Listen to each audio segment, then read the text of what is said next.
In early 1963, I was a 20-year-old marquette, about a year into flight school. The training phase was aerial gunnery uh, with flying T-28s. The plane had wing-mounted 50 caliber gun pods attached to the wings, and we would fly out over the Gulf and set up at 9,500 feet for the perch. And we would roll into a dive and shoot at a cloth banner being towed by the instructor pilot in a T-28. And he was at 7,500 feet. This instructor was Captain Dick Gleason. And at the start of the training phase, after the first flight, he told me that I was going to be the chase pilot, which was a good deal. Vastly more interesting, which the whole thing was very fun, a big deal for us and exciting. And so the chase plane would be a member of the group that went up and did shoot at the banner, but then I would accompany on the wing of Captain Gleason back to base, and we would fly down over the runway and drop the banner. And Captain Gleason was unique. He was, we came on to call him Audie Murphy, because he loved to do exciting things. And almost never got shot at.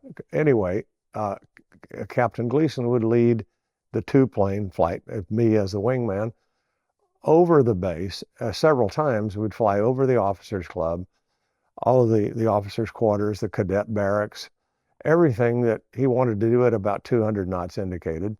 Actually, more than that a lot of times, and it took all the power I could get on the airplane to keep up. And then we come back in and go into the break, come down and land. And later on that day, Captain Gleason was single, and he'd be at the bar, and he kind of attracted a contingent of cadets and lieutenants and ensigns, and they'd be gathered around him while he was telling lies and bullshit stories and of all the stuff, and particularly, the hits on the banner and things like that.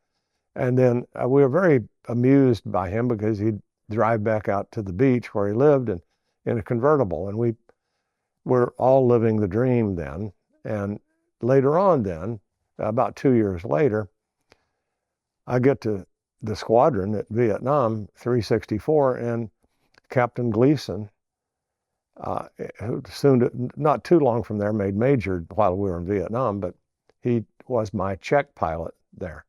And of course, we already knew each other from flight school and then several flights. And so I went out on the third of my 3 familiarization flights.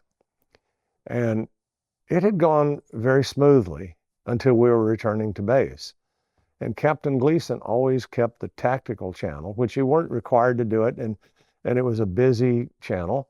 But on the UHF radio, he had it always tuned in, and he would be hearing about various combat operations that were somewhere, but that was just noise if it was more than like 10, 20 miles away. But on our track of flight back to home base, he heard about some bad things that were happening in one of the compounds, very near where we're flying. So he calls in and checks in with him, and we had 2 airplanes and we were empty.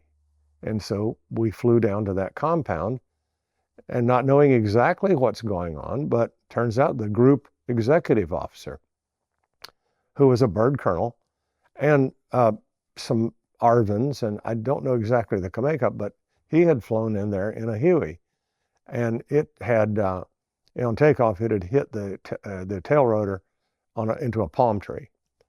And the VC had started shooting into the compound with mortars and small arms.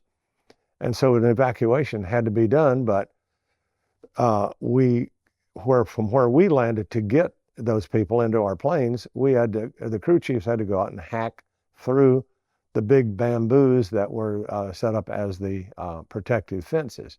But they did that after a while, and in one way or the other, either hauled all of those people over and over to the planes.